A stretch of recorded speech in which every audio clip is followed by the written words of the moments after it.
What's going on, everybody? AJ, the CEO here. And of course, my call did not activate when I asked for it to. But hey, folks, AJ, the CEO here.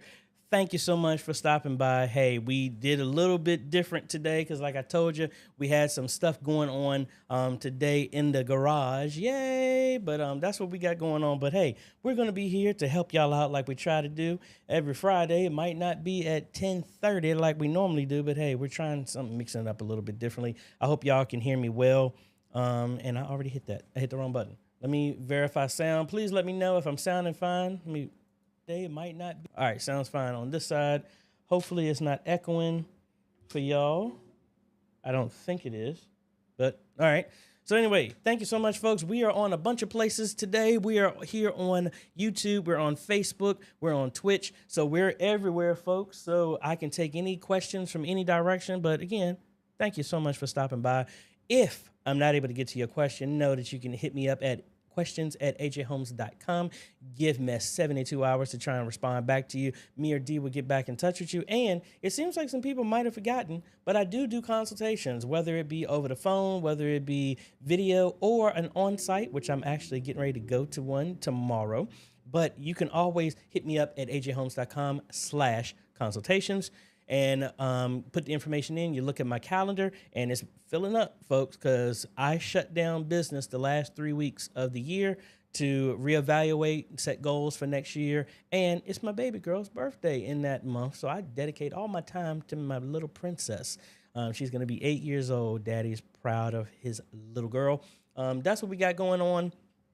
Also, last Sunday, folks, we had a great public roundtable. But if you want to be a part of that, make sure you go to Facebook, look up Modern Media Ministry Made Easy, answer the 3 questions. Don't you dare try and live stream inside the group, and we're good to go.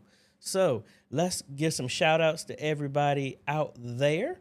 And let's see who is online. I see Richard is in 2 places at the same time. He's on Facebook and he's on YouTube. But hey, let's give a shout out there. Shane and Hannah, hello. What's going on? Adam, hello, sir. How are you doing? Antonio, what's going on?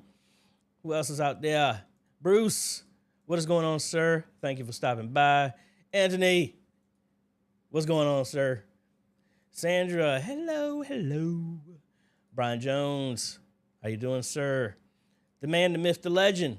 Josh, what is going on? Mike from Canada, what is going on, sir? Mousy, hello. And then, like I said, Richard's in 2 places at the same time. Hey, how you doing? I'm gonna get back to your question here. Streets of Destiny, brother Art. Hey, how are you doing, sir? From Phoenix, Arizona. Keith, what is going on? Mr. Justin, hello. Coach, what is going on? August Tech, hello. What is going on? Emmanuel. I hope I don't get in trouble singing that. Anyway, hey, hello. We're going to get back to some questions here, and we're just going to jump right into it, folks. So let's go ahead. Well, actually, before I do that, let me show y'all a little project that we are working on. If you were on one of my last live streams, I told y'all this was coming. If you saw my last video of a comparison video, that was there as well too. So right behind me, folks, is a Panasonic 4K PTZ. This thing is a beast. I have recorded the video. I think I got to do some more video to shoot some extra stuff because there's some spots that I missed. But be on the lookout for that and see, is this for you? Hey, you know how I do. I like to present the product right before you, and you make the decision yourself. But it's pretty cool. I would give it that. Is there anything else I'm forgetting? I don't think so. I did do an announcement about this, folks. If you are not aware of this, let me bring over another browser here so I can actually show you. And I think I closed it. No. All right, hold on. I made an announcement here on the community tab and on Facebook. And guess what, folks? Black Magic has done it again. And I'm going to give you my predictions. I think something's going to happen here pretty soon. But they have announced that and I just skipped it. Where's it at? Come on now. They don't have it here. Oh, there it is. They have a new lower price for the ATEM Mini Pro. This is the one that supports live streaming. So at this rate, the ATEM Mini Pro used to be $595, then they dropped it to $495. Now it is $295. It is the same price as the ATEM Mini. So pretty much it is pointless. Well, I don't want to say it's pointless, but it's almost pointless to have that. And actually, it looks like they got rid of it. Because at that price, the ATEM Mini is the same price as the ATEM Mini Pro. So it looks like the ATEM Mini is gone bye-bye. It is up and out of here. So, which makes me think, my prediction, we're going to have not the ATEM Mini, but we're going to start having the ATEM Mega or ATEM Major or something, or the ATEM Pro, or I don't know. I think it's going to be a new line that comes out, and it is going to be what everybody's been asking for a minute. It is going to be an ATEM Mini that supports 4K. That's what I think, because they've dropped that price down to $295. The ISO, they used to be $795. They've dropped that down to the price of what the Pro was. That's a steal, folks. At the ATEM Mini Pro ISO, to be able to record every single channel, edit it. If you're using the DaVinci Resolve or any type of video editor that supports XML, it supports that. It spits that out. I have one of these for traveling when I'm doing games. It's actually, where's it at? It's over here somewhere. Oh, it's upstairs. When I did the shootout, I never brought it back downstairs. It makes it really good. So if you are a budding live streaming, you want to start a business with that, that is what I have used. So I take that to sporting events, I take it to graduations, weddings, anything like that. Can fit in my bag, have two Canon G50s, and it can record everything that I need, and really, really good. And at that price is a steal. I paid $795 for mine. So if you are in the market, please don't get it right now. Let's cut back over here, because if we go to, for big name stuff like this, I get stuff from Adorama, B&H Photo. So if we look up ATEM Mini Pro, we'll see that they have, again, as you see, they've reflected the price. And let me see if the ATEM Mini is still there, because it looks like they decommissioned that thing. Oh, they've dropped it to $195. So if you still want to get it, that is like that right there. If I look at the DeckLink Mini Recorder, so the new one that I just got and put at my church, that's going for $129. But the 4K capture card that can only capture one input is the exact same price as the Mini. So if you just need just a capture device and you don't need multi-view, the ATEM Mini is going for $195. But again, be careful, folks, because I'm going to look here on Amazon and just see, have these prices been affected? No, they're still not. So if you're looking at trying to get it from Amazon, please don't get it from there yet, because those prices are normally going through resellers, and they have not affected the price yet. It would be a sad day. You come in here and pay about $200 more than what you have to. See, the Mini price has been reflected, but I'm not seeing the Pro reflecting as well too. But there you go. If you were waiting to hold out, there you go. It's a good deal for you. All right. So I think that's it. Let's get over to some questions. I think I've stalled enough. Yep. Elliot, what's going on? I see you. Travis, hello. All right. And Jerry, hello. Let's see. Where was our first question? Yeah. Richard, I'll do it from Facebook here. Does anyone know if the latest OBS is compatible with NDI as the older version was? I'm assuming that's what you're saying. Let me actually turn on the camera behind me.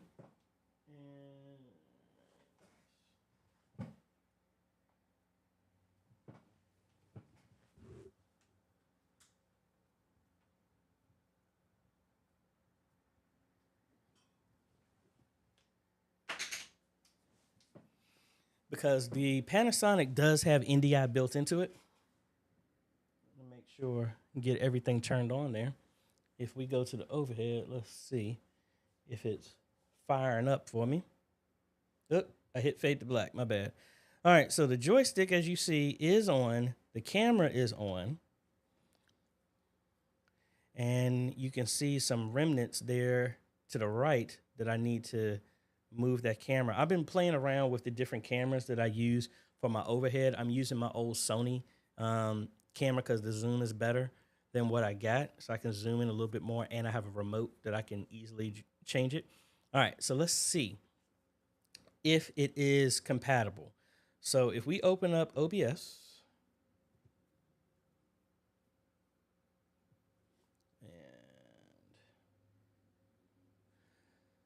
and there's another hot fix here. Let's go ahead and install that. And let's see. And I don't know why. You see that right there? I'm getting a warning that the plugin, I'm using 28.0.2 and it's not working for me. And I don't know why. Mine does not like when I try and do an update. So I need to actually go. What in the world? I need to actually go and download this directly. So let's go to OBS project. Let's download the latest. Now, this is on my main system, which I don't use to live stream. So I still have not installed version 28 on any of the systems that I know. Now, I do have a client that updated it on their own, and they're having some problems. So I'm going to have to get with them and get that stuff fixed. But I'm still not messing with it at all. Why do I need to close Chrome? And I don't have Edge open?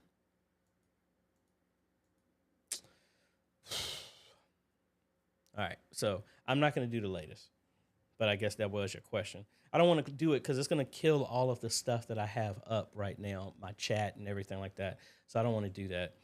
But let's just show you right now that camera that we got behind. See, there's no NDI module is compatible right now, so it doesn't show, doesn't do anything. So as of right now, it does not work for me. I do have my other system over here, kind of like my test system that I play around with stuff, but I don't have a monitor hooked up to it, so I can't do that. So as of right now, I'm gonna say no unless somebody else in the chat has gotten it working. I haven't had a chance to put that version up there, but I will test that out again and see. Emmanuel, hey all, happy Friday to everyone. Our church is looking into splitting our audio into 2 different mixers, one for front of house and one for the live stream. What is the best way to split the audio from the stage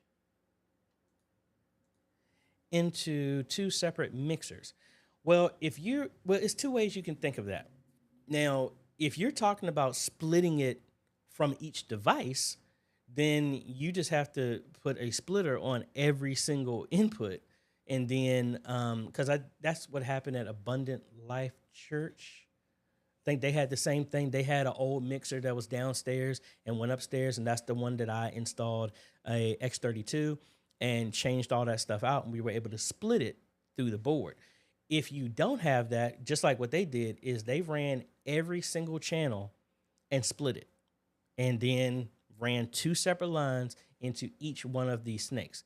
Now, there are other ways you can do that. You can simplify that with getting a digital snake that that sends channels over Ethernet, XLR over Ethernet.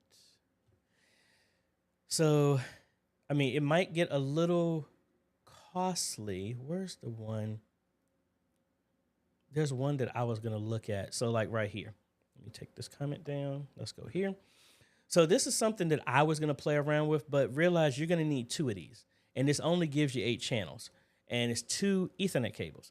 Now, personally, I'm a fan of the Behringer ones or any of the boards that support replacing that digital snake with an Ethernet cable. But if you already have your mixer, you're going to have to split every single one of these and then go to a XLR splitter.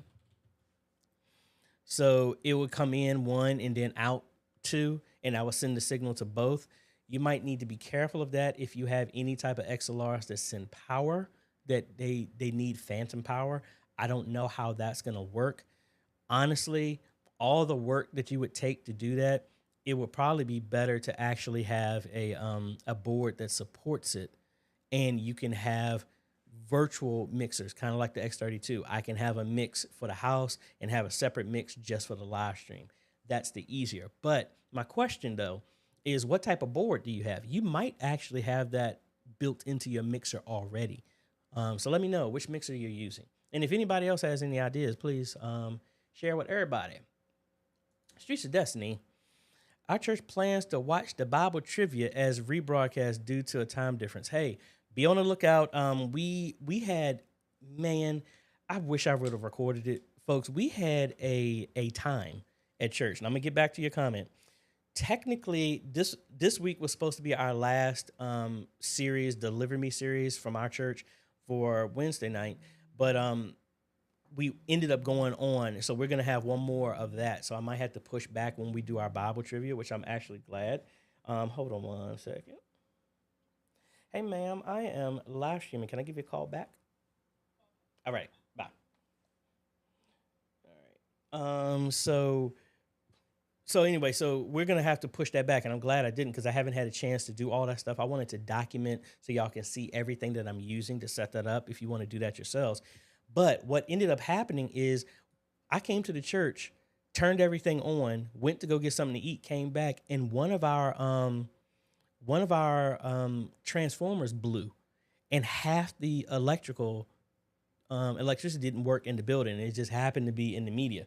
So we ended up having to, well, I ended up having to jimmy rig a lot of stuff. And that's the benefit that I'm learning right now, folks. All of y'all that are in media, I'm learning that when I'm dealing with brands and I'm dealing with just people in general, people in the past, people currently.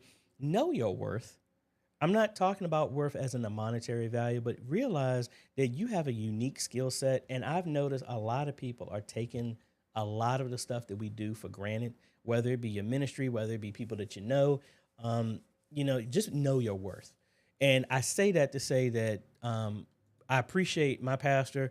When we had an issue, I had to rig something in place to get our live stream working. So this was our live stream, but we ended up having to you see all the power. We got new glass doors and everything, separating everything. So as of right now, all of the sanctuary, the power was out where we normally have Bible study. So I had to rig up some Ethernet over power line extenders, move the 3 cameras that we have in our conference room here, and I'm sitting up on a table having everything set up inside of here. And that camera angle, which was weird to have my pastor stop there, that was my Sony EV10. And just realized that it's like, this is not stuff that you just come into the media booth and just press a button.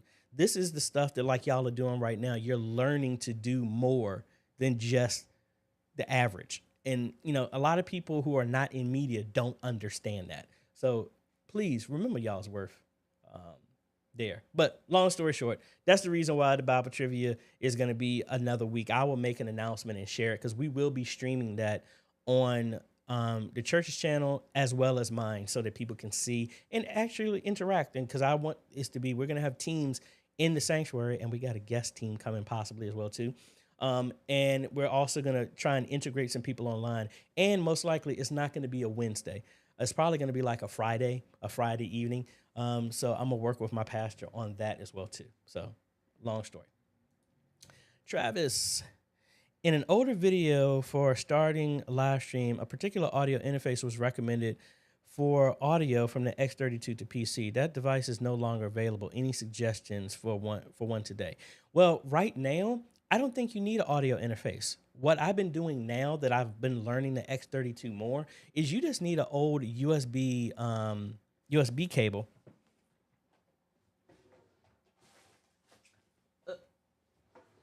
I thought I had one. Hold on.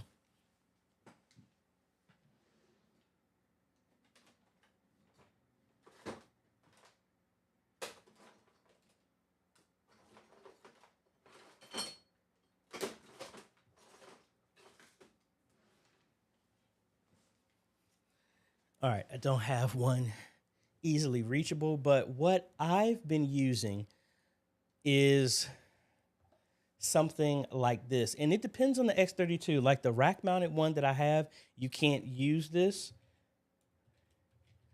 But for the bigger ones, you can. So what I've been using is an old printer cable, something like this. And on the X32 compact and higher, you can actually, and I keep adjusting my shot and it's not working. I use these because on the back of the X32, you have two outputs. You have one that's for connection, then you have another one for audio. So if you're using the one for audio, you can actually do both at the same time. I'm playing around with that as well too. So let me get here, mixer, digital mixers, and I'll do the compact because that's what I've been using here. And let's get a picture. I don't want to download it. I just want to see a picture of it. All right, so like right here, it has the USB, that's for control, and then here's your audio interface. Now, what I've been using is you can configure the USB and it will just send audio that way if you're trying to connect it into like OBS. Very straightforward. Now, there is a way to configure it to send audio. Like right now, I'm using that to run audio from my computer that's running ProPresenter into it, and I've mapped channels 31 and 32 to be the left and right of the PC being fed from USB. So that's what I would do. If you have an X32, personally, I don't think there's a need for you to actually have any interface because you have enough configuration inside of this that you can pull your audio out of that. That would be my suggestion. So Benjamin has some input as well too. India does not work with OBS 28. I've tried all possibilities to no avail except you downgrade. Yeah, unfortunately. That's why you kind of don't jump on some of the early stuff. I mean, I have it, but it's not on a critical system. So like at my church, 27.24 is still the OBS that we're using. Reggie, what is going on? Hello, hello. JCH SDA. Jesus Christ hosts 7-Day Adventist. I'm assuming, I'm guessing. August Tech. Can you do your church media setup brief rundown? How many cameras and PCs and what each PC does? Sure. I have not used Draw.io in a minute, so we might as well do that. And I need to have this as well too. So let's cut back over here. Let's do Signs One Ministries. Let's do this real quick. All right, so let's do our computers. Right now, we have two PCs. One is running OBS that is handling our stream. Well, I'll just say streaming PC. Then we have another system, which is our ProPresenter PC. Does all our graphics, doing everything like that. We have, I don't like that monitor. I use this one. This has 1, 2, 3, 4.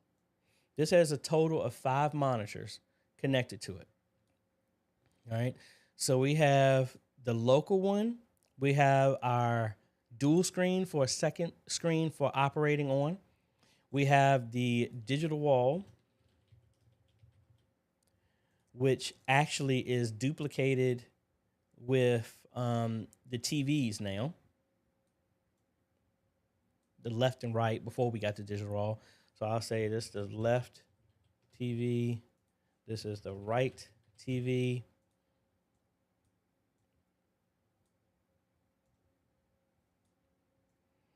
And what am I forgetting? 1, 2. Oh, yeah. And then we also have our other output is going to our ATEM Mini Extreme. So this is going here. Then this is going to our second display that's right there in the media booth.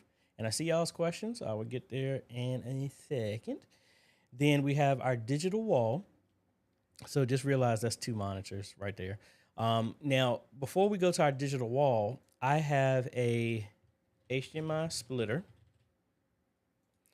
So this is going here because the TVs, we don't have cameras. None of the camera views show in the sanctuary because we realize that there's no need in doing that. So we just duplicate what's on the digital wall because most of the time either Pastor or Dr. Taylor are standing and blocking the digital wall. So that's why we duplicate it. So that splitter is feeding the exact same signal from here into each one of these TVs. Come on, there we go. And that's how that's going. And then also we have the second screen from our streaming TV, PC is going into our ATEM as well too. So when we're doing lower thirds or if we want to add comments, kind of like what you're seeing me doing with vMix, I do run vMix on that system as well, but it's just for vMix Social. That sends this here. Now we have 3 PTZs, 3 Famaco PTZs, 1 in the front, 1 in the back, and then 1 in the side. So we'll say side PTZ, front PTZ, and then back PTZ. All of these are connected over fiber HDMI cables going directly into the ATEM. So we still have 1, 2, 3, 4, 5. We still have 3 other inputs available on our ATEM for anything else that we want to do. All right. Now we also have a 50-inch screen TV hanging on the wall, and this is for our multi-view inside of the sanctuary. Inside the media booth. So that's our multi-view. It goes out there, and that's HDMI number 1. HDMI number 2. I'm running out of space here. Goes into a HDMI to SDI splitter. This cable runs on the outside of the building all the way up on the roof and onto the other side of the building. And then it connects to another HDMI splitter. Excuse me, it connects to another SDI to HDMI converter. And then that connects to HDMI. We got this cable here. This is the SDI that's running outside in a conduit that keeps it all safe, nice and neat. And then on this side, we have 5 televisions. We've got our entrance TV, pastor's TV, classroom 1, classroom 2, and the conference room. So we still have 3 more inputs from here, and they're fiber HDMI cables that run here as well too, to each one. And now it's getting all over the place. So that's how our setup is. All right. And I don't know if you want me to go any more detail than that, but that is our setup. Hope that helps y'all. Mr. Clarence, what's going on? Sabbath, what's going on? Ghost Mode, what's going on? Monty, what is going on? All right, back to Emmanuel. He is saying for the question about splitting everything, he's using a Yamaha MGP32X. So let's see. That is a Yamaha MGP32X. Let me get rid of this. And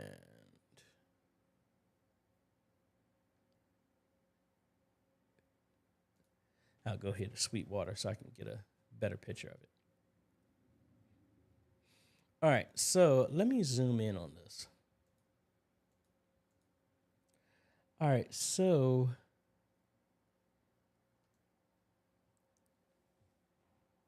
I need a better picture.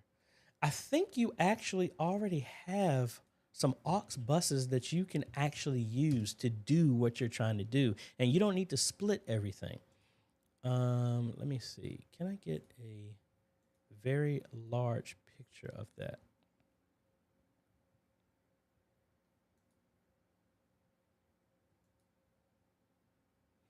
I need a picture. Why don't y'all share your pictures? All right, manuals, not CAD drawings. All right, they don't have what I'm looking for. I wish people would realize how important it is to have images. All right, here it is. But how big is the picture, though? Okay, that works. All right, so as you see right here, you see all these auxes. You have 4 auxes right here. What will happen is when you have your stuff, you could have all your mics coming in to the board, but then you can set, say you want to use aux 1, you will set all of these auxes and these knobs for how much you want going to each channel. And then on the back of the board, let's open this up. I can't get in there. All right, so you see, these are your aux outs. So you can connect whatever. So say you want to get a dual XLR to 3.5 millimeter, you can plug that into this and that will give you an out, and it will only be the audio that you're sending to aux 1 and 2 or whichever one. So I don't think you necessarily need 2 boards unless you want another board for somebody to physically adjust separately from the house so that they're adjusting their live stream. But that's what you could use. So let me know, do you need a second board because you physically want to have another control that people are doing?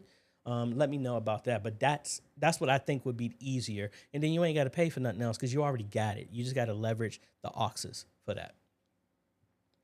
Don, what is going on, sir? Haven't talked to you in a minute. Hope you're doing well. Emil Jones, hello, hello. Parker, what is going on, sir? I don't know. I was going to say it sounded like Spider-Man when I say that, and Jane are saying, Parker, Parker. All right, back to Travis. Oh, I watched a video on putting video from PC to X32. Didn't realize it could go from X32 to PC. Thanks. I have to head over to get to working on Sunday. New cam and new sound, new stream. Awesome. Congrats. Wait a minute. The person I was just got a phone call from, my buddy Maya. Hey, Maya. Hi. Hey, give her a big shout out. This is my friend Maya. We were co-workers, one of my best buddies. She's transitioning and doing some other stuff from TikTok over to YouTube. So show her some love. She does some silent motivation and stuff like that, showing some God's word and real life, applicable, everyday Christian type stuff. And I'm helping her with that stuff. So show her some love. Just go check out Maya Love on YouTube. All right. There you go, Maya, my buddy, my pal, my compadre. All right, Mike. If your like button is empty, show some. Oh, well, hey, I appreciate that. I didn't even realize that. I appreciate that, folks. Sabbath has a question here. AJ, do you use Zoom during your live services? If so, how do you handle the sound between the room and your live stream? During live service, no. During Bible study, yes. How I handle that is I really don't have to handle it that much. Just like what I'm doing right now, I am going through a mixer and it's not feeding back on me. So again, how do you handle the sound between the room and the live stream? Technically it's the exact same thing. So when I pick my audio, when I open up Zoom, it sees my ATEM and it says, what is your audio source? Blackmagic audio. Blackmagic Design, that's where it sends the audio. When I'm doing the live stream, it's doing the exact same thing. So for me, that's what I'm using. D Green, can you recommend a PC to run vMix? Sure. I do not have my system connected to it, but I will show you what I'm using. And why is my other screen not showing? I'm missing a screen on my ATEM here. But I'm actually getting ready to build a system for ministry. So I'm going to show you exactly what I am putting in that system. All right. And I actually still have it in my, oh no, one of my parts is missing. Wow. 2 of my parts are missing. Awesome. All right. So what I am looking at using is I don't need anything taxing, anything crazy. I am using for the video card, because they specifically want to have 2 capture cards. 2 displays. Um, so I'm using a Ryzen 7 5700G because that supports dual screens right now. But I'm thinking about including a GTX 1650. Again, I don't need anything crazy, but the main thing is it supports multiple outputs. And then just from a cost standpoint, I don't think it's really any reason to go higher than that. So like if I looked at a 2060 right now, see that's not really that bad. That's about like $50 more than what I'm doing right now. And the main thing is how many outputs. See right here, it's only 3 outputs. It's not worth it for me. So that's why I'm still gonna stick with that. And the Ryzen 7, I could just go with a 5700 straight. Let's see what the price is, because that's going for $228 with the G. And that's a 58. Let's do it. X. So see, this is like $4 more. And I guess I could go with that. But I mean, you know, I don't know. I'll probably go with this because it's $4. It's not that big of a deal. All right. So that's $228. We're adding $3 more. So we'll get rid of that. So we have our GPU. I'm using a 1650. I have a very decent processor, 16 gigs of memory. They specifically want a Duo Link because they're using vMix as their switcher. So they're not using the ATEM or nothing. We had to have a capture card. So the Duo Link, the Deck Link Duo 2 has 4 SDI inputs. I'm converting their cameras over to SDI. So it's going to plug directly into this. And we're going to get a 1 terabyte NVMe. And honestly, this is overkill for the system, to be quite honest. It is more than enough horsepower. That 1 terabyte drive will be more than enough. I don't really think I'm even going to add a secondary drive to that. What else? We need a motherboard. That's a B550.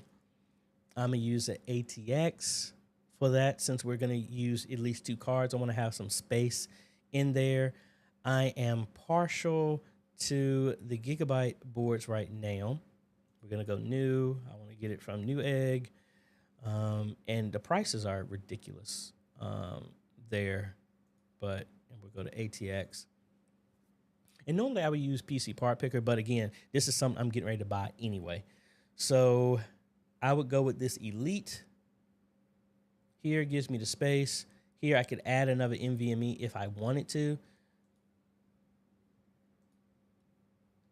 And then what power did I give? I think I gave it a 600 watt power supply, and no, the power supply is not there. Awesome. Let's do a 650 watt. I'll give some love to EVGA after NVIDIA messed them up. Give them some love. And I'm going to look for a bronze. So that's good right there. And then we just need a case. So I like the H510s. That's what I use on all my systems right now.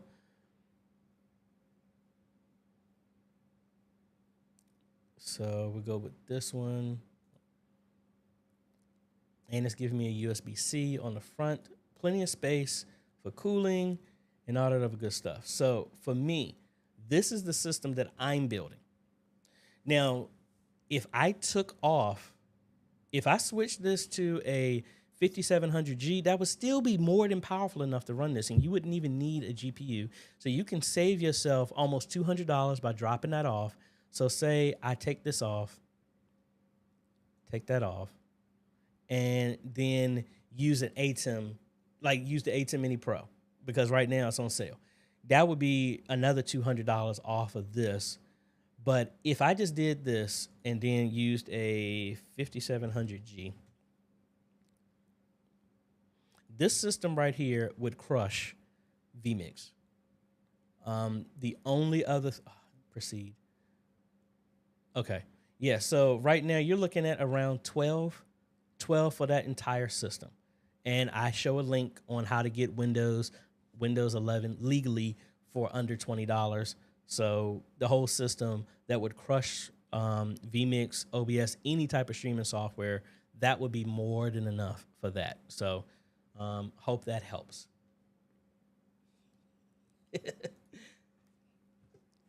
Yeah, see, there you go. You got to help folks out. Thank you so much, buddy. Hey, Maya, you are welcome. And then Streets of Destiny said, I discovered that OBS 28 requires Mac OS 10.13. I have not messed with that. I got my Mac over here. Just so y'all can see that I still do have it. See, it's right there. I haven't logged into it. I need to play around with that as well, too. No, Justin, it is MYA, LOVE. All right. Jerry would like to know how to send our camera feed to our VGA projector.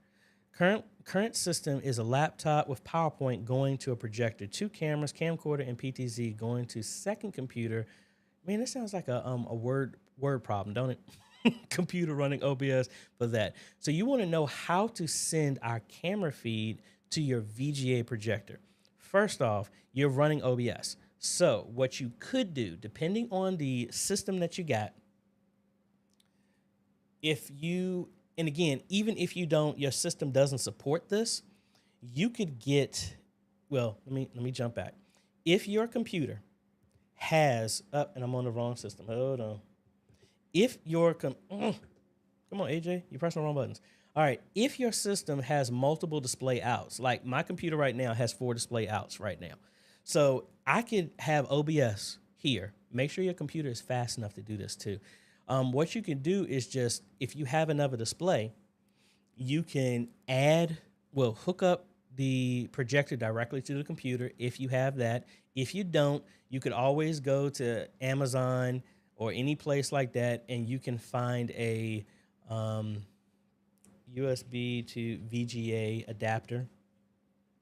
So something like this, not USB-C, but you can get something like this that will give you another display out. Make sure it's 3.0 so that you can at least get up to 1080p if you're sending that to your projector, if it supports that. That will give you another output.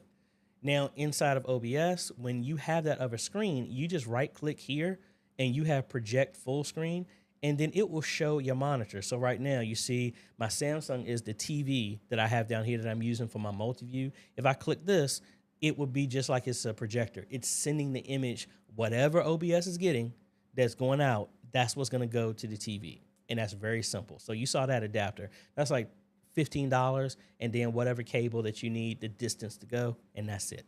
So hopefully that helps you. And I'm on the wrong camera. I'm hitting the wrong buttons. See, Mac, try to do one thing with you, and then what happened?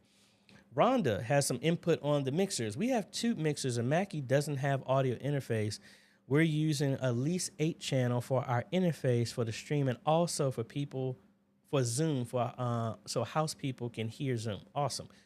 Same way with the X32, you can loop it the same way. So the computer audio is going to channels 32 and 31. That sends any audio coming from the computer. So if I open up Zoom, boom, I would Zoom, boom. I didn't. Anyway, the audio would come from Zoom. I unmute it, and then I can, if I set that as a speaker, that's what everybody would hear in the sanctuary through the main house.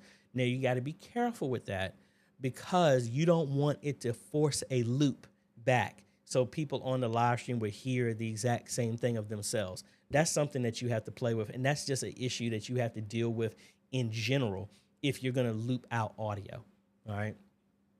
But thank you for that, Rhonda.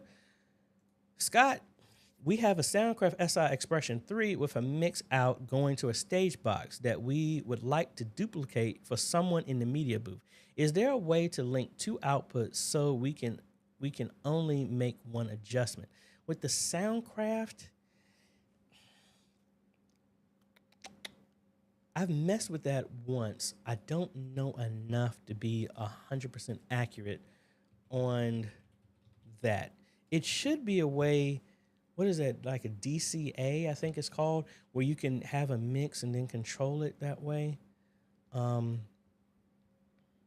Let me see, I'm bringing it up here on Well, trying to look it up and it's just linking. Uh, and wait a minute, which one was that you said you had? Expression 3. Alrighty, let's see. And I have worked with this one.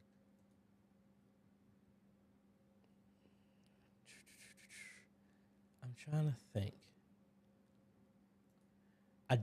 Scott, I don't know off the top of my head how that would work. So I'm gonna have to hand this over to the community. If anybody there in the community, if y'all have used this and you can help Scott out, I would greatly appreciate it. And he would greatly appreciate it as well too. Don, vMix have PC requirements on our website. Yep, thank you there for that. Emmanuel, back to this question. We currently have it set up running on aux. However, we cannot control mids, highs and lows, etc. We are stuck with what's set for the front of house, and the audio doesn't sound as crispy as I would like. Appreciate it. Yeah, if that's the case, then yes, ultimately, if you want to have that level of control, and if you don't have a digital mixer, it would have to be duplicating each one of the channels. But again, I don't know how that would work with if any mics that you have phantom power. If they don't require phantom power, I think you should be fine because it's just splitting the signal. Other than that, I don't know. I really haven't tested that out. I just know that at Abundant Life, they did have it duplicated, but there was nothing running phantom power. So that's what I'm thinking, unless anybody else has any other suggestions. And I'm sorry, I don't even want to try and pronounce your name because I know I'm going to mess it up, so my apologies. How can I fix a logo on all my camera sources on the ATEM? And number 2, how do you EQ your sound on the ATEM to get a better audio? 3, I do have issues with my Mac noticing the ATEM sometime whenever I plug it in. All right, let me go for number 3 first. I would verify and change the type of cable. That's the reason I am very particular on the type of cables that I use. I'm using all of these now. I'm trying to unplug my phone right now. I use these Anchor threaded cables. This is what I use for all of my installs with anybody that has an ATEM, and I use them on all of my stuff because I've gone through a bunch of cables. That's the easiest thing to do first. Change to a reliable cable, and then since you're using a Mac, it's not kind of like with Windows that I don't believe that it shuts down to USB. I am not aware of a setting on a Mac like that because I haven't had to adjust that. That's the first thing I would check. That was number 3. Now, if you're talking about wanting to affix a logo, let's actually go ahead and do that. So let me cut back over to my desktop. And we're going to do this the long way, but this is important. I am going to use Photoshop, but it doesn't matter. You can use whatever type of stuff that you want. I'm going to do this because it easily lets me do transparency. So I'm going to do this. I'm going to do 1920 by 1080. I'm going to make this transparent. And it won't let me turn it off. All right, so let me do that. I'm going to turn the background off so it's transparent. But I'm going to take one of my images right now, and I'm going to use my logo, the AJay the CEO logo. I'm going to drag it over here and see, look, it's super large. But I'm going to shrink this down. And when you're using the ATEM, you need it to be in proportion to 1080p. You have to, because you can't resize it as much. So say I want to put it up. I'm going to do it in the opposite because it already has my logo. YouTube is putting that on there. So I'm just going to place it approximately where I want it to be. All right. And then I'm going to get rid of my background. And actually, let's rasterize it. Let's put a drop shadow on it because I just like to do stuff like that. And this has absolutely nothing to do with your question. All right, now I like Photoshop because it actually has an export function, so I can send this directly to my ATEM. So I'm gonna push this as logo. I'm gonna push it to field number 10, and I'm gonna set it to media number 2. So boom. So I just pushed it there. Now, if I open up my ATEM control software, I go to media, look, there's my image. It looks like it's black, but it's not. So now that I have it there, it's transparent. I'm going to go to my downstream key. I think number 2 is set. No, it's not. So I'm going to change this to media player 2. It defaultly changes the key to 2 as well too. So now all I'm going to do is turn on auto right here. Let me switch back to here. I'm hitting auto and there's my logo right there with the shadows and everything. That's it. That's all you got to do. And if I cut back over here, as you see, it's still showing because I have the auto on. If I turn it off, it goes away. Now that logo is because of what's behind me, behind it. All right. So don't worry about that part. That is funny that it's right there.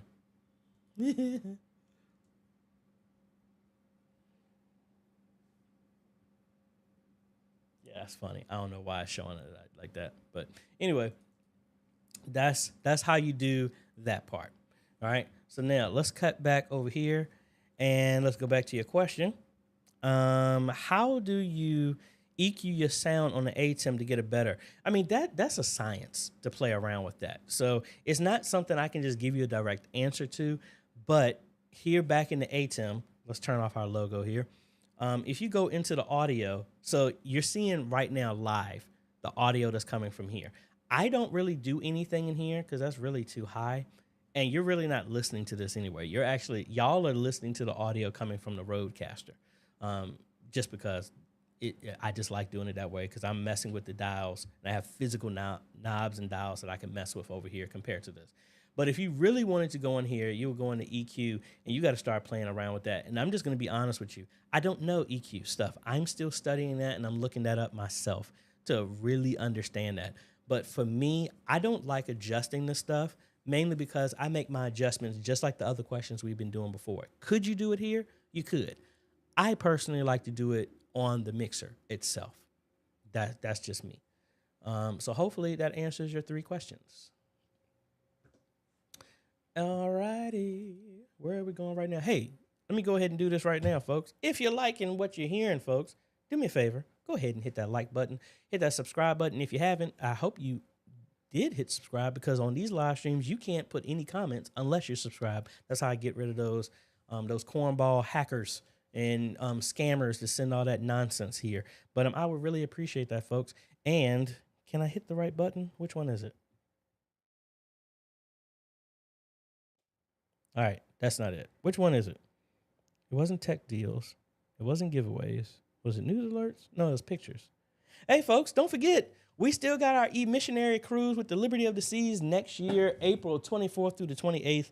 Hey, you can still jump on board, folks. We ain't going to be doing meetings and all that other stuff. We're just going to be having a blast. That's what we're going to be doing. So you're invited to come. I think we have a total of 16 people going so far. It's just meant to relax. We might have some dinner or something like that. If you're up for it, you might go zip lining with me if you're not scared of heights. Maya was with me. Where did we go, Maya? We went on the air balloon, right? I took her on her first cruise.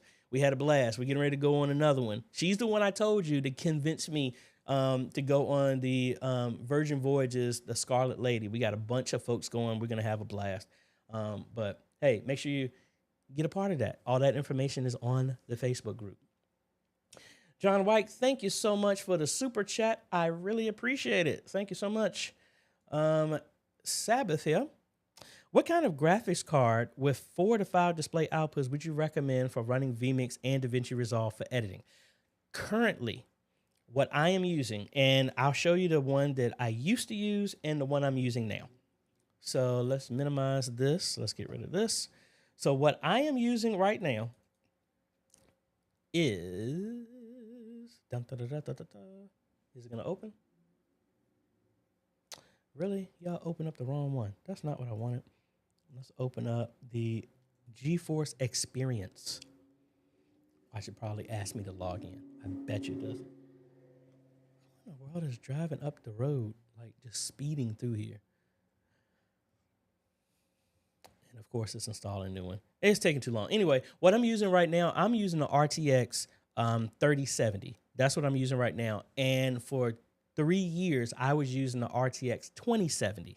Actually, no. Do I have the? I don't even remember which one I have right now. Let me see. And I don't know why that's pushing that image that high. Hold on a second. My apologies. Preferred.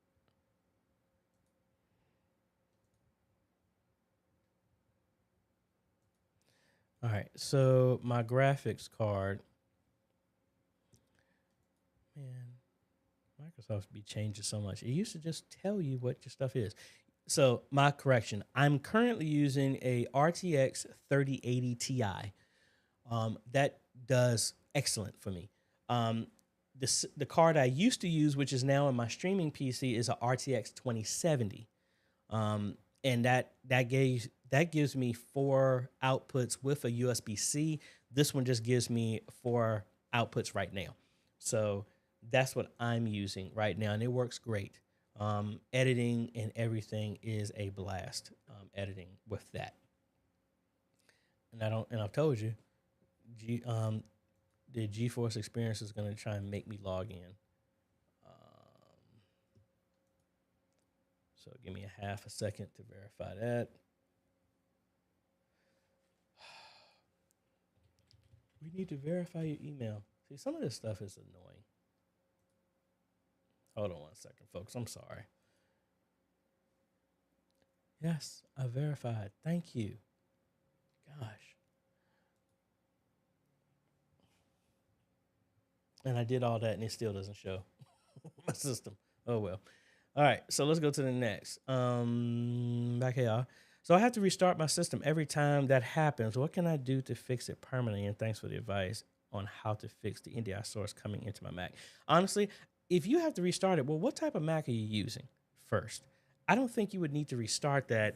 If it's not the cable, it might be something inherently that's going on with your system. What type of Mac are you using for your stream? All right, I already answered that. Brandon, what is going on? I see you on Facebook, and and you're on YouTube as well too. All right, Keith, I'm on vMix trial and I love it. How do I get scriptures in lower thirds and transparency from worship tools to display? I'm getting lower thirds with black background. Now, how are you? Well, first, before I answer that, Keith, how are you sending that into vMix? Let me know. Are you doing that over NDI? Let me know, and then I can try and do that. And then you do have a follow-up. Do I need to input a green screen background? No, you do not. But I need to know how you're sending it over to, how are you sending presenter worship tools over to vMix first? Because what you're seeing right here is going to be the step of me showing you how to do that. So let me know. Ethan Adams says, Scott, for the Soundcraft, you would have to turn sends on fader settings on to only make the adjustments once. Oh, there you go. Working there for everybody. Emil Jones. What is the average height of mounting a PTZ camera? Maybe I'm misunderstanding your question there, sir. And again, thank you, John. Appreciate all you do for the streamers out here. Hey, I'm glad to help.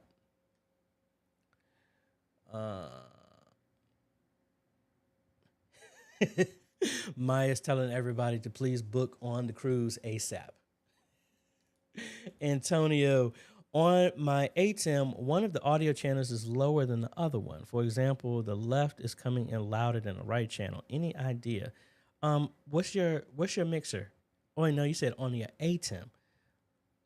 Well, that's coming from your source, necessarily. If it's split, if it's coming in. So if I bring this up right now, so right now you see my channels are level right now, and it's a little bit of the fall off. But again, that's mainly coming back from your source. Now, one thing that's silly that it might be, make sure the cable is pushed all the way in, because that does it. So I've had that happen sometime too. So like right now, it's not affecting my audio, but I'm a unplug my cable partially and see what's happening. So you see how that is. I'm trying to balance it just right. Well, I couldn't get it from there, but make sure it's seated all the way. That's the one thing I would check. But then if your levels are like that, look on your mixer. Your pan to your left and right might not be exactly centered. That's why it's sending more of one channel than the other one. Otis from Texas, what's going on, sir? Otis, please tell me that you're going to Vid Summit. Man, it's going to be in your backyard. All right. Keith is saying he is sending it over NDI. All right. So let's see if we can set this up and show you how you get this done. Let me get rid of the comments. And for whatever reason, my second screen is not working. This is going to be interesting to try. All right. So let's go ahead and open up Presenter.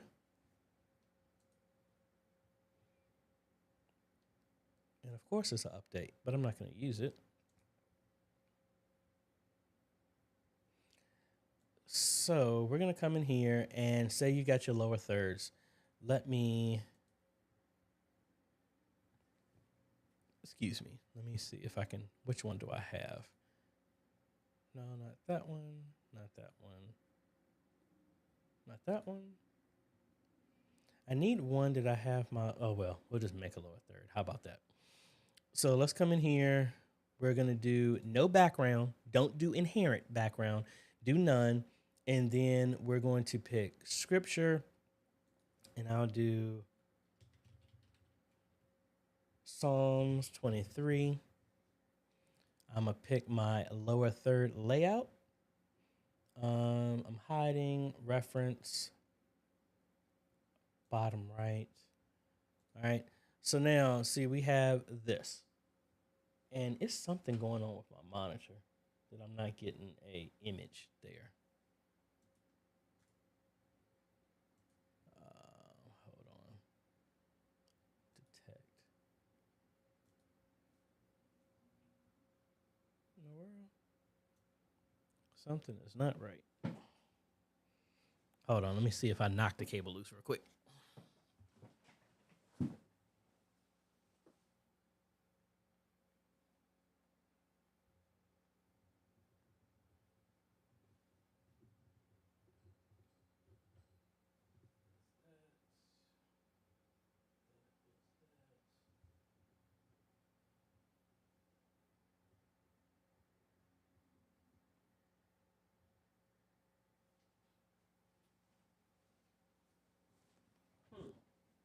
I don't know. I must have knocked the cable loose, but oh well. We'll just get it done. All right, so we got that, and we need to pick a monitor to output the stuff to.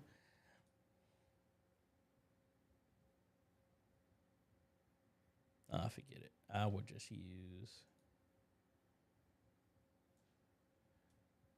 this one. I think that'll work.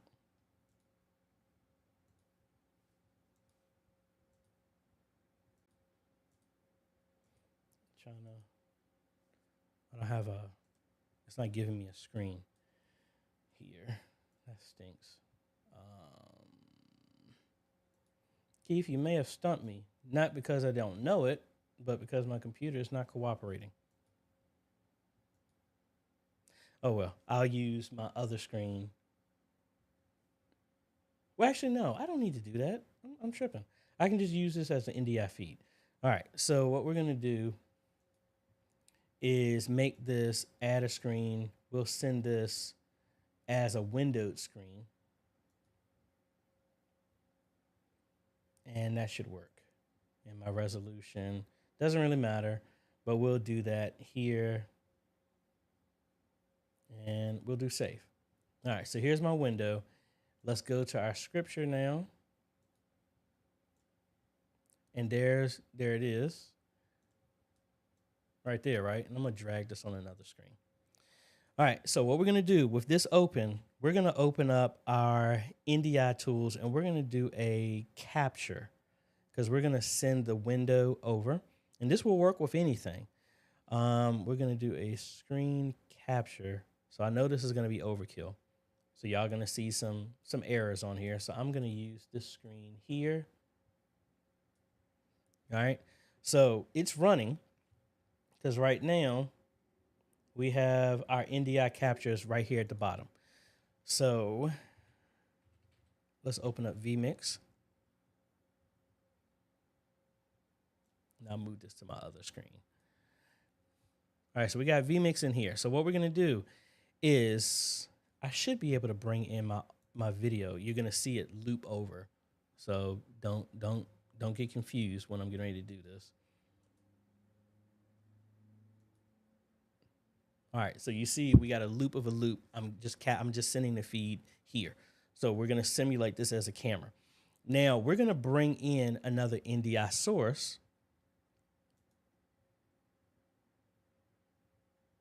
And we're gonna do this screen, which is number 3.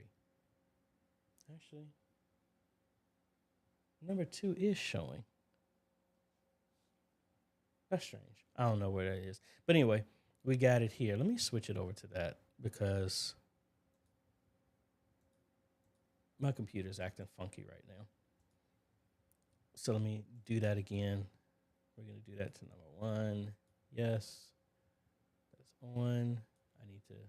I didn't delete that extra screen. All right. So now, if we go back to our scripture, we got that here. We're going to go to our screen, and we bring that in. So as you can see, there is our scripture going to our second screen. Now, you want to know, how do we put this over? Because if you just switch over, see, it just takes over the screen. You don't want to do that.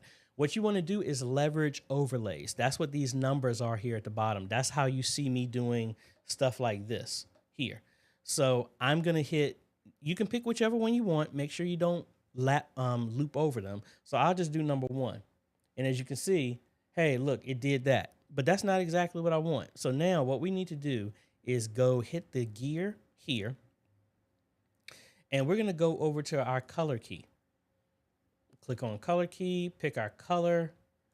I like to use the color picker, and there we go. And as you can see, I have my shadows, so we might want to play around with that just a little bit to try and get that in there. And I'll probably need to actually change my shadows. That would actually be better, and remove the shadows in there. So hopefully you can forgive me for that one. I need to change the colors of my shadows, but we got it right here.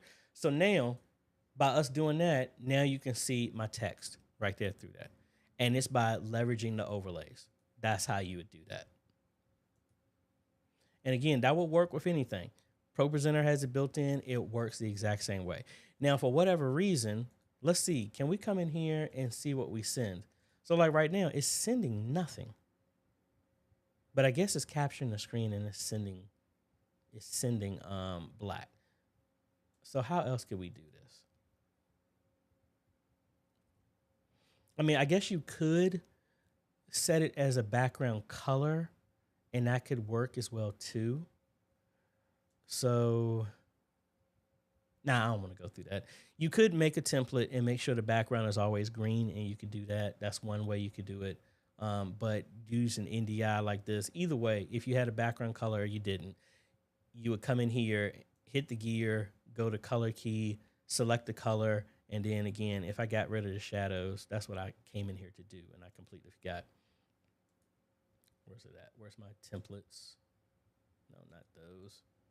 Templates, lower thirds, and I want to come in here and get rid of my shadows completely. And my outline. So if I do that, and then I select this again, and then do it. Yeah, see, it looks a lot better because I got rid of the shadows. You're just going to change the color. Mine just happened to be close to black, but that's how this will work. All right. Hopefully that helps, and hopefully I didn't bore all of y'all because I know this was a little long, but hopefully that helps you there. Keith, let me close that. And no, I don't want to save. All right, to John. I almost missed out. I forgot you started at 5 p.m. Do you find that you use the ISO option capability of the ATEM Mini Pro and or Extreme, or do you have an option but don't really use it? I use it all the time, especially when I'm editing and things like that. So let me show you the background here. So, and I'm gonna actually open this up because this is a part of the Panasonic review that I'm doing. I record all of my inputs, and I'm hesitant to try and play some of them because I don't know if some of these I'm downstairs in my pajamas or something like that. And I definitely don't want to see that.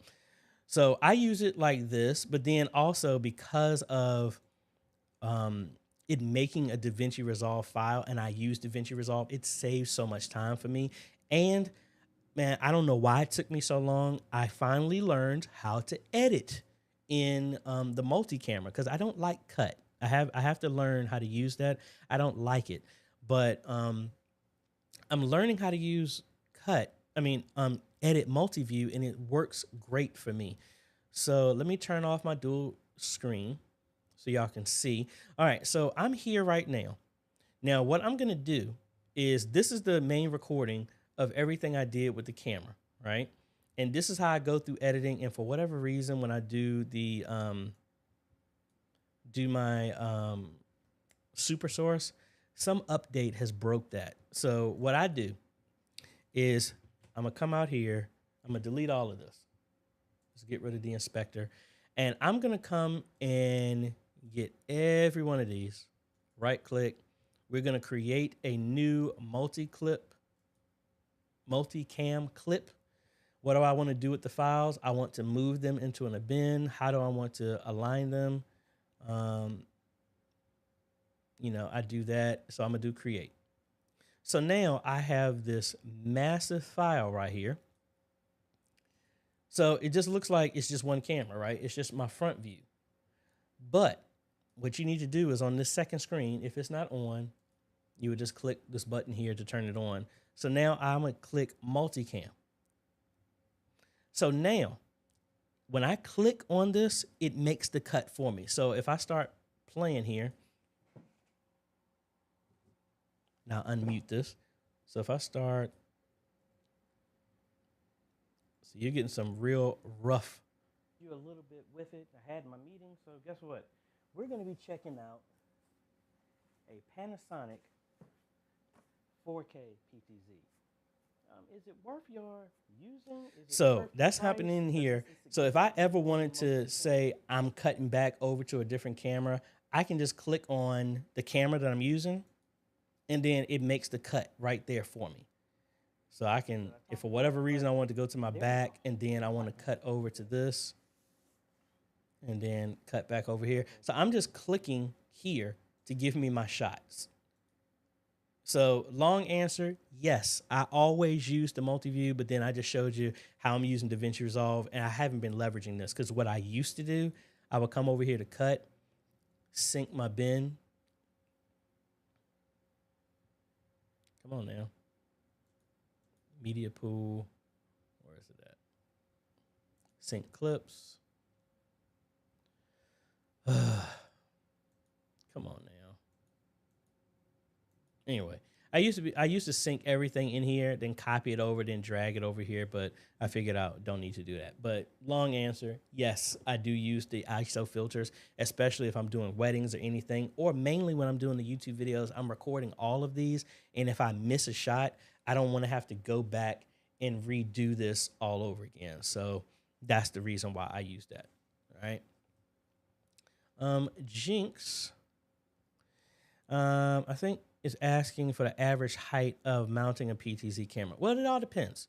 It all depends. Like right now, I'm using my PTZ right now, and if I stand up, I'm 5'5", so I don't have it that high, but at the back, I don't have a shot of the church right now.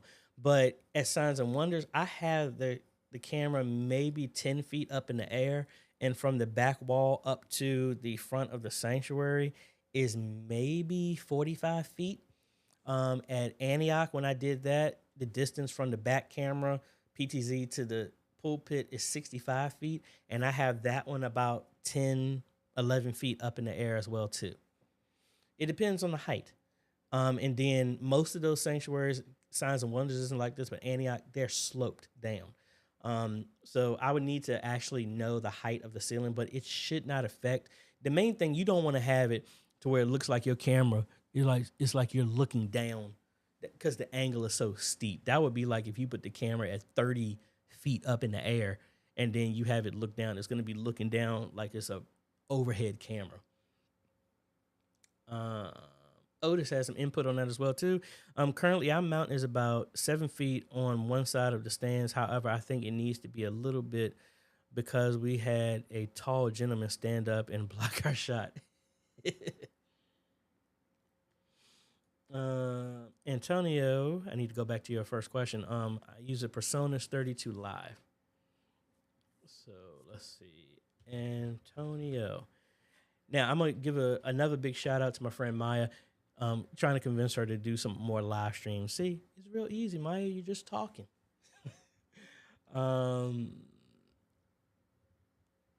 Okay. Yeah, Antonio, if you're talking about the levels being different, I would look back at your personas just as the overall and just see what's going on. That's the only thing I can think.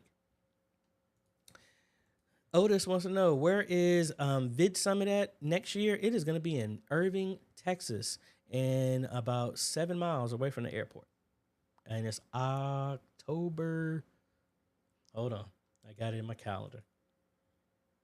Maya, if you're still on, you know when it is. I'm trying to convince anybody. I'm trying to encourage, not convince, encourage anybody who is any form of that to come on out. I had a blast. Met a whole lot of people.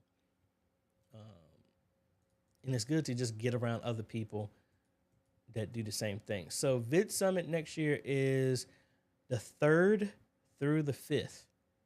October 3rd through the 5th. And I would definitely be there. My ticket is already there. I just got to get a plane ticket and a hotel room. Wait for that to open up. But I think it'll be great. Back to Otis. Hanging the new 75-inch TVs, working, watching and working on that CSAA ministry. Guys, we got a new company that's making our merch, our shirts and stuff like that. This is one of the new designs. I mean, you can't tell, but just the material is a lot different. And it supports up to 5X, 5XL. So we have a lot more ranges. We got some CSAA ministry shirts that are coming. I'm getting them designed, so it's not just me designing them. So we got a lot of stuff. So and just realize that all the proceeds that come from that help fund the giveaways that we do. And there's a hint. There's a reason why we haven't done that many giveaways. So I try to fund it as much as I can, folks. But as we get bigger, that stuff goes towards that.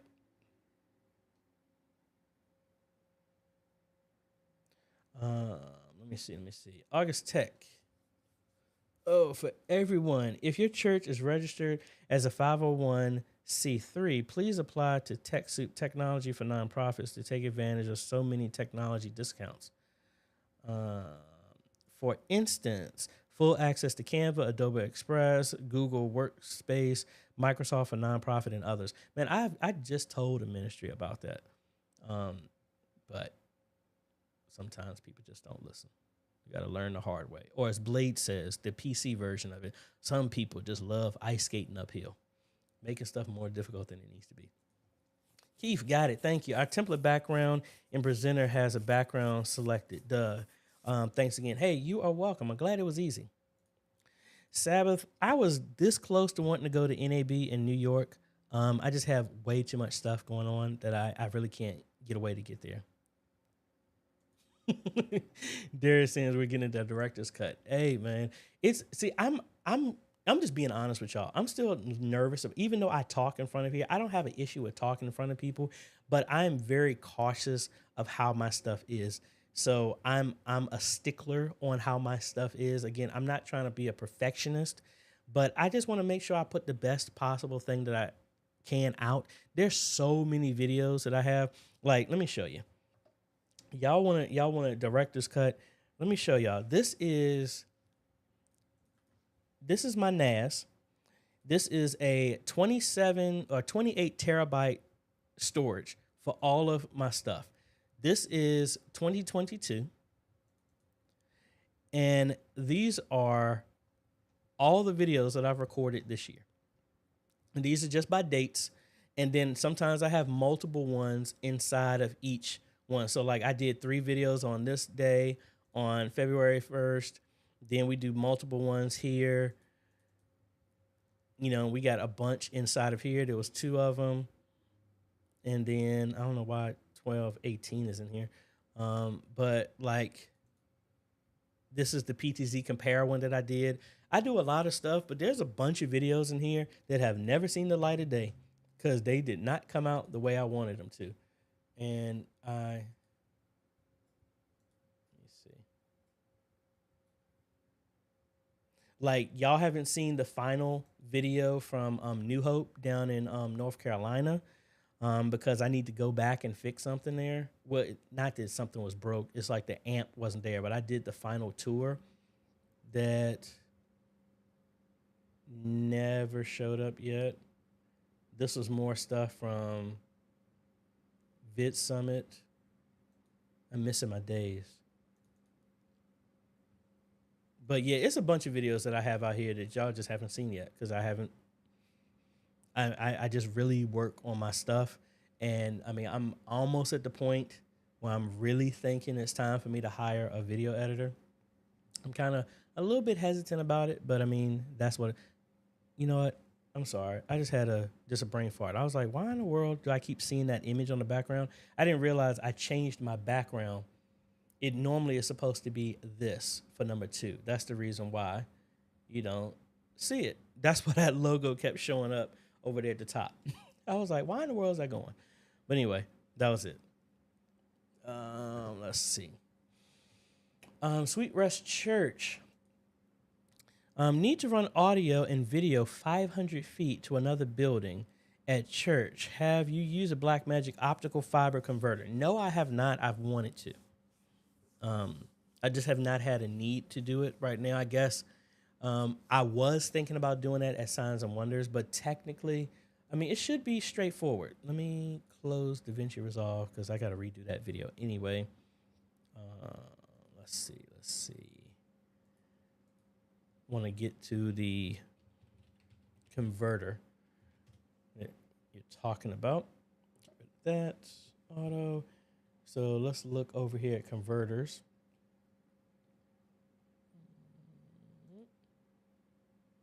And we are looking for the fiber.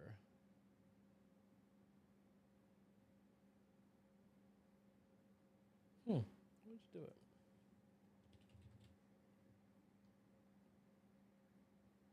There it is. What? All right, it must be, where is it at? Did I pick the wrong one? It's not there. Maybe it's not a micro converter. But anyway, it's just like any of the ones that we've used before where it goes from SDI to HDMI or vice versa. It just goes from, I think it's SDI to fiber. Micro. I think it's a mini. Yeah, there it is. So the fiber one. Yeah, so it goes from you bring in SDI in and fiber. Fiber is great because you can go 28 miles before you got to put a repeater on there. So it's great. I mean, I actually have converted my computer to have a 10G fiber connection back to my network. And as well as my NAS has that as well too, that speeds it up. Let me see. So yeah, that's interesting, folks. So we got, that was the image I meant to bring up. Where is it at? All right, so a discussion question, folks. One of the things that I am really in talks about, and we talked about this on the Q&A that we did, and I know this is a touchy subject, but this is how we grow. This is how we learn. What is it in your live stream that if you look at the analytics that we talked about is the thing that's killing viewership, people wanting to watch? Like, how many of y'all sit back, leadership, whoever, have you had the discussion and says, what is it that we're doing on our live stream that's making people get up and walk away, click away from the video, leave? Because that is called your viewer retention. You want to keep people viewing as long as possible. That's what YouTube is really looking at. So let me be real transparent. Let's look at some of my stuff and what I'm learning as well too, because hey, I have not gotten everywhere that I want to be, because we're not at 100,000 yet. We're not at 1 million yet. But we constantly are learning. So let's go here to the behind the scenes, and let's look at the comparison video. Let's look at our analytics. All right. So here's our retention rate. Look at what happened. So it dropped and then it went back up. Then it started coming down. This honestly is great. To be able to hold attention for that long is good. Because right here, by the time we're at 50%, we're at 50% of the way through the video, and we're still holding at least 50% of the people watching. That's very good. Now, let me go to another channel. And these are things, folks, that you really, really need to look at, because the days of being able to just throw up content and thinking people are going to come, that is not going to work. I mean, I would hope y'all are here and y'all are studying this platform and the format so that you can get better at it, not just get by. There's a video that I'm working on, folks. It's called Don't Let Good Get in the Way of Great. We're all doing good, but guess what? We can always do much. We can do better than where we're at. So let me look at Good Shepherd, because they have a good turnout rate of how many people are subscribed. This is another ministry, one of the biggest ministries that I did an install for. And they got a copyright claim. It's probably some nonsense. The Shepherd song, really? And they rejected the dispute? Y'all don't own that song. Oh, well. Anyway, let's look at a live stream. All right, so they had 300 in this. So let's look at the analytics the same way. And let's see what the retention rate is. Look at that. It just falls off the cliff. And it's bouncing around 20, 25%. So if we click here, what was going on at this point? That was giving. So that's almost like the end of the service. Let's see where this bump, it went right back up. What was going on right here? All right, we had a shot. Looks like communion was going on. Amen. Oh no, it was happy birthday that they were singing to some folks. You know, so look back at your stuff. And like, for example, this is why I'm learning this. I'm guilty of it on this one as well too, is the days of doing that countdown, we might want to start cutting that out and actually making it shorter, because a lot of us are starting off real high and then boom, it just plummets. You know, so you got to be mindful of that. So what stuff are we holding on to that is like, hey, we need to let go of, because it served us well when we got started, but the format, the platform we're on has changed. Are we changing? Or are we still being stubborn and wanting to stick to one thing, not knowing, like I said it to somebody else. Are we doing a VHS mindset when we're in a download streaming world? Which one are you at? I mean, we have to change. And I've dealt with some other churches, and it's a hard conversation, because if you don't want to learn, it's wasting words. If people don't want to change, you're wasting your time if you want to talk to them. But the mindset is, I like working with folks that realize this stuff has changed, because I know I've dealt with people that are like, it's too much changing, so they're stubborn. They just want to stay still. And that's fine. You can stay still, but the world is not staying still. Everything is changing. The only thing that does not change is God. Everything else changes. Anyway, back to Otis in reference to running that distance. I'm running an HD-based T 4K extender for about 350 feet from one building to another. One right now, and it works perfectly along with a couple of Cat 6. I have mine still.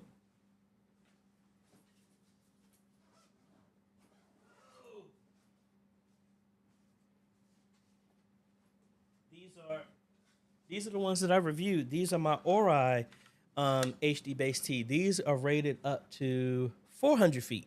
And there's another brand that can go, another one from Ori that can go 500 feet, but it's only for one direction.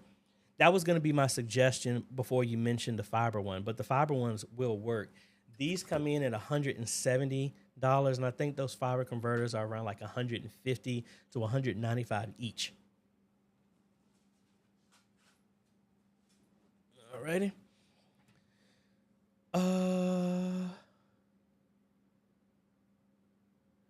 So y'all are doing some tech soup, and y'all are talking about that. Again, that's the first I've heard of that, but thank you. This is how we work together, folks.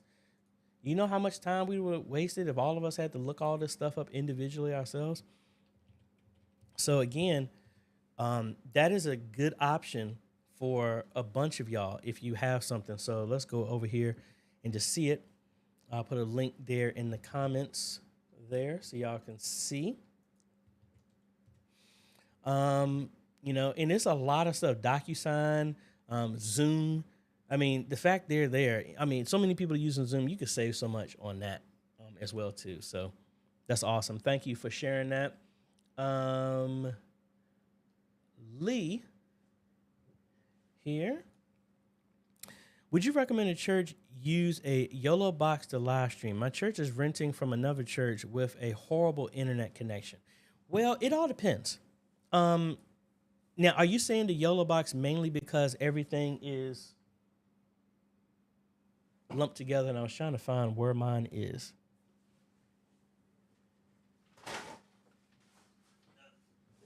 There it goes. Yay. I've been meaning to do another video on it because they've added a whole bunch of features. But I've been kind of busy with the projects. Projects supersede a lot of this stuff. It all depends. I mean, the YOLO box, I mean, even with the bigger one, you're limited by 3 inputs. But again, you save by the fact everything is there. If you get a good signal or get a SIM card, you can stream off of that. I mean, it all depends on your setup. I mean, I like it. That's why I still use it. I mean, I haven't done any games recently, but I mean, that's what I use it for because I only use one camera, and there's no point in me bringing a screen and the ATEM and all this other stuff when I can just have it here, the camera, and my wireless keyboard. That's why I still have the dongle connected to that. I think it will work, but I mean, what's your setup? I need a little bit more information about what you're doing, but yes, I think it's a great tool that could be used. All right. And I have no idea how long we've been streaming for, folks. We've been streaming for 1 hour and 50 minutes. Awesome, awesome. Again, folks, I've really, well, let me just put it out here. I mean, again, this is meant for questions, but I mean, I've reached out and asked this question, and a lot of people want me to start talking about some more stuff about how I run my business and what I do. So I need to make a new intro video on my YouTube channel. I have not touched that in 3 years, so I'm gonna work on that, but just give y'all what I'm doing. The fact of what I'm doing has allowed me to start a business to do the same thing I'm doing. I don't really advertise, but I guess you can consider YouTube being my advertising. What I do here is I share, and then if anybody reaches out, just like when I say, if you want to do a consultation, they reach out to me, I set that stuff up, and this is funneled into my business. Then my business does the installs, training, and everything for media ministries and churches all over the world. That's what I do. And then I use that, record what I'm doing there, make up a video, and there's my cycle. So look, I just explained my entire business model to you. And I use a bunch of applications. I hired a great executive administrator, Dee. She was a subscriber, hired her. She's been with me for over a year, and I could not have done this without her. I have also a video editor that does some of our Fiverr business. That's Augustin out of Florida. He does that. He's been doing an excellent job. He's been working with me for over a year. And like I said, I'm at the point where I'm looking at, it's not conclusive yet, but I'm looking at hiring a video editor because of all the stuff that we're doing. As much as I love video editing, I have to look from a business standpoint, where is my time more valuable? My time is more valuable in talking and helping out other ministries, people like y'all. And this is where I'm learning myself. Is it scary? Heck yeah, it's scary. Because now it's like, it's not just me trying to pay my bills, and I've moved to a different house and all this other stuff, taking care of my daughter. But now I'm responsible for the income that I'm paying the people that decide to trust to come work with me. So is it scary? Yes, it is. But again, to whom much is given, much is required. So I'm just thankful for the opportunity, and that's why I try to give the best I possibly can. I mean, I'm not sitting here trying to charge y'all for the stuff I do. I mean, if you take my time, yes, because our time is, you need to be mindful of your time. That's why we talked about valuing the volunteers in the media ministry. I want to talk about a lot of that stuff. And again, I think a lot, and this is my mission with ministries as well, too, that ministry is not just you standing on a pulpit spouting a whole bunch of Bible.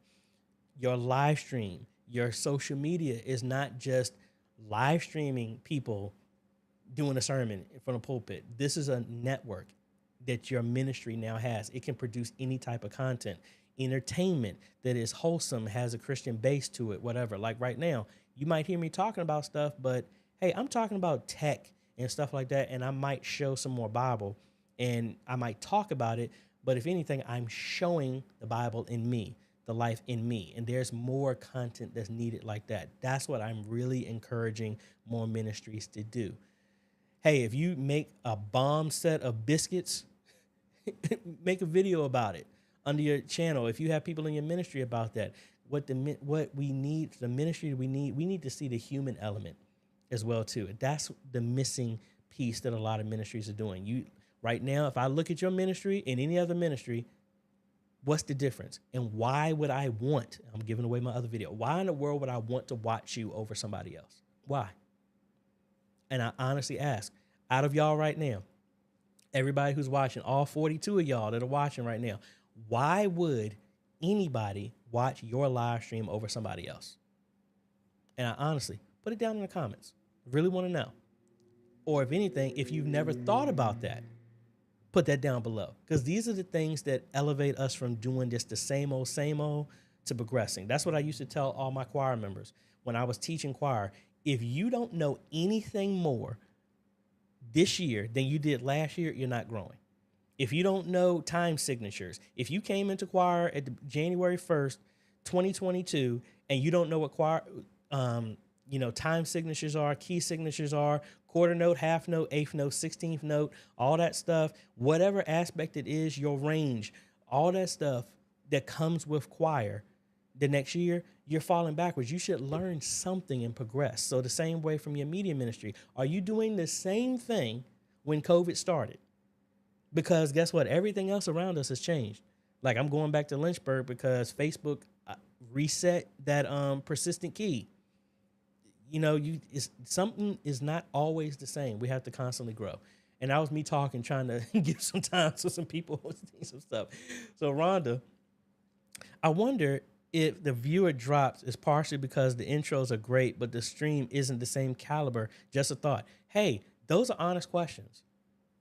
I mean, these are the questions that need to be had. It's like, hey, I said this when I had a relationship. So yes, I was being tough when I said this, but I was being truthful. I would say to the choir, hey, the reason I don't put the live stream up or I don't make a separate video of the choir, because the choir sucks. Y'all are singing out of tune. You're not doing this. You're not doing that. It's like, it's not trying to hurt nobody's feelings. It's being realistic. If somebody was singing like this, would you turn that off? Yes, I would turn it off. We really have to be able to look and grade ourselves, not grade off of emotion. Just honestly look, why in the world would anybody want to watch this live stream? And don't do the silliness of, because we were known in the community. That's past. What about now? Why would I watch you now? Not because of who you used to be. What are you doing now? What have you done for me lately? You know that? Why would anybody want to watch your stuff? These are the questions you need to ask. Just like Rhonda said, maybe the graphics are great, but the people, the live action is horrible. Dwayne, how do you feel about church using a wing mixer? Hey, I think it's great. The church Grace Place that I visited in California, that's the actual mixer that they were using. I think it's great. I mean, I'm not really particular on any device. There are ones that I lean towards because, like I said, I don't install or use anything that I haven't personally used. And I've had access to the X32 at Gates of Faith. Before we had one, I had access to the Roland M400 at Antioch when I was there. And those are the only two boards I was exposed to. And the Roland is decommissioned. They discontinued. They don't even do that anymore. The X32 just happened to be the one that was in my price range that I had easy access to play around with. Pastor Allen had one, a bunch of ministries that I've worked with. So that's why I leaned in towards that. Now I started getting to other stuff. Now that I got some more space, you never know. I might get another board so that I can play around with it before I can recommend it. Sabbath. Our church is in the process of rebranding. All this is great information we can use going forward. Yeah, that's the whole thing, folks. Branding. Branding is important. Like, again, I was talking to my friend Maya because helping her with her channel and stuff like that. Y'all know, I mean, for y'all that don't know, I have a YouTube channel, Sir Triggerlot. That's where I started. I was doing gaming, but I don't really have time for gaming that much. I have another channel called Soul of Tranquility, and it was like meditation and talking about scripture and stuff like that while you're asleep. Didn't really take off. I didn't do nothing that. I have another channel that I'm getting ready to do the first video for, the Tesla Smile, where it's talking about the whole progression of doing a transition to EV. Here at the house, my lifestyle, compare how much it was for driving a Volkswagen Tiguan, doing all the driving I'm doing for business, and what is it now for an EV. That's what that channel is about. What's important of branding? Why do I say that? Y'all come here, AJay the CEO, for media ministry made easy. If you came to this channel, then all of a sudden you saw video games. Then you saw Tesla driving videos, reviews. Then you have meditation and stuff like that. Then you actually have this. I have to be cautious of my brand, so that when you mention AJay the CEO, it's clearly you know what you're in for. And again, if you really want to know behind the scenes, it's important that you don't mix up your content if you're trying to earn income through YouTube, because the algorithm, aka your people, don't know. YouTube doesn't know how to recommend your stuff. If one day you're doing church stuff, the next day you're cussing, the next day you're doing video games, the next day after that you're doing extreme sports, the next day after that you're doing a travel blog. It's about you maintaining your brand. And again, harsh reality for all the churches out here, your brand shouldn't just be that you preach the word of God. Because if that's the case, back to the original question, what's the difference between you and somebody else? You know what the difference is? People seeing your character. Yeah, I will admit, there are tons of people who do what I do better than me. But I'm taking the word of what y'all said. Some of y'all have reached out and said, y'all like because of my transparency. You can hear the heart in what I'm doing. That means I've expressed my character. That's what I'm trying to say. Just having a camera in the back of the church is not enough. Like, I think Mike, they do a lot of stuff at their church in Canada where they do, and correct me if I'm wrong, Mike, that y'all do a lot of content to showing how much your ministry gives to the community. I really feel that if we are live streaming, we, including me, if we're live streaming, I had this conversation with my pastor. I think that if we were a restaurant, we need to stop offering just the live stream as the main entree. We need to be able to offer multiple things. So what's that? That's TikTok, that's Reels, that's Shorts on YouTube, that's different stuff on TikTok, Instagram, whatever. Small form appetizers, different choices of entrees that lead. Does it matter if people are only watching the live stream, or do you want to share the message in whatever word that can touch people in no matter whatever they want? Because how many people have the time to sit down and just watch multiple 2-hour live streams? Not that many. But how many people can watch a 30 to 60 second to 5-minute short or reel or whatever that leads back? That's the whole point that I'm trying to say. Media ministry is so much more than what we're doing. And it's our imagination is the only thing that's limiting us to what we're doing. Otis has a question here. Our church did not renew our minister of music contract. Now he's stating that if we sing any songs that he wrote, he's going to charge us with copyright infringement. Well, he kind of has grounds to stand, But it depends. Are the songs actually locked? I mean, are they registered that he's the owner and he actually has the copyright? Like me, I have 26 songs that are registered with the Library of Congress. It was called the Music Collection by Arthur Holmes, and it actually included some songs that I wrote for the choir, the youth choir, when I was playing at Antioch. But that song tried to be played, and I'm like, no, you can't do that without my express permission. So a lot of the music that I have it uploaded to YouTube. It's hidden. Y'all don't see it. But if somebody plays it, that's how it'll come to me saying somebody's using my stuff. So if he hasn't done something like that, I would say technically you don't have nowhere to stand. But to be real honest, if he's saying that, then try and do the right thing. Don't use anybody's stuff that you don't have permission. And if he doesn't want to give it, which it seems like he doesn't, then just don't use it. Dwayne, how do you feel? And can you discuss a little more about using a DAW from your live stream? I can't really talk about that one.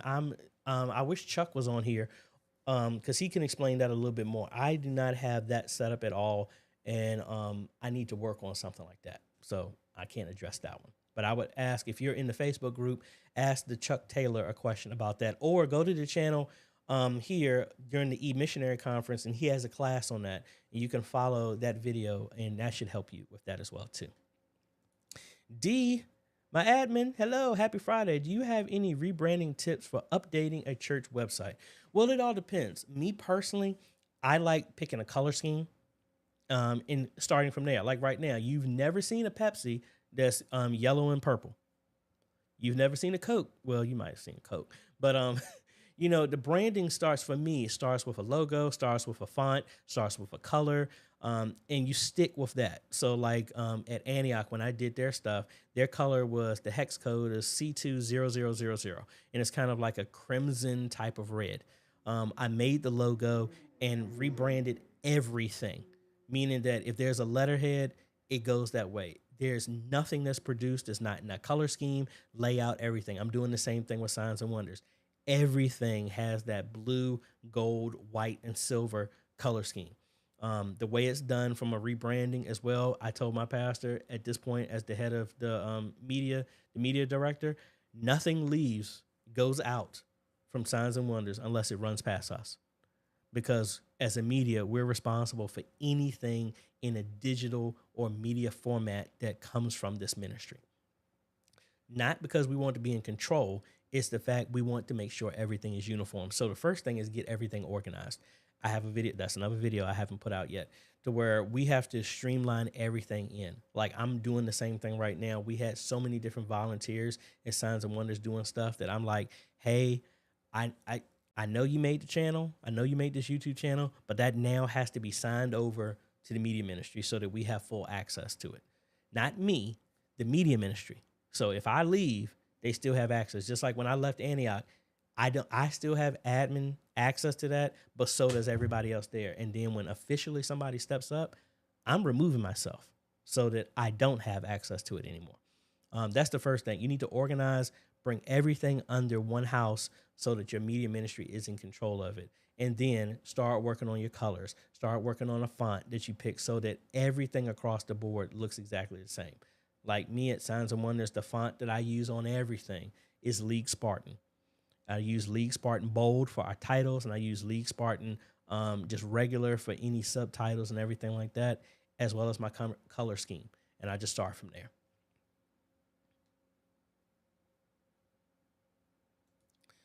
Otis, back to his point, he was saying, however, he has covered many of the artist's songs in worship. Yeah, that's kind of, unless he's specifically written a song that he owns a right, is registered and everything like that, he really doesn't have a leg to stand on. But I wouldn't push that. That's just me. Alrighty, folks, I think I'm done. For today. We're going to do some more stuff. I am listening to y'all. Like I said, I'm not just spouting this stuff off. I'm not just spitting into the wind. I'm listening to the same way. We're going to look at trying to mix up our roundtables on different days so more people can be involved. Some other folks said they really liked the fact that we live streamed it. I like doing that too, but sometimes we talk about the conversations get hot and heavy, and I want to protect people because sometimes we do talk about some of the church hurts that we have, and I don't want that to be something that somebody the live stream that we do somebody can use that as a weapon about against people. So I'm still gonna live stream it on occasion, not constantly. Let me get this last question, and then I am going to shut it down. I'm in the process of installing media equipment in a church. What is a price range for installation? Well, that all depends.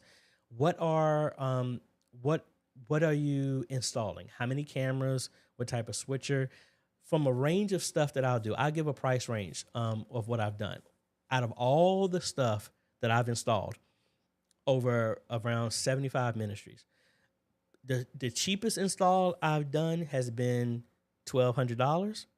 The highest one that I've been has been $75,000. It all depends on what equipment is going into it.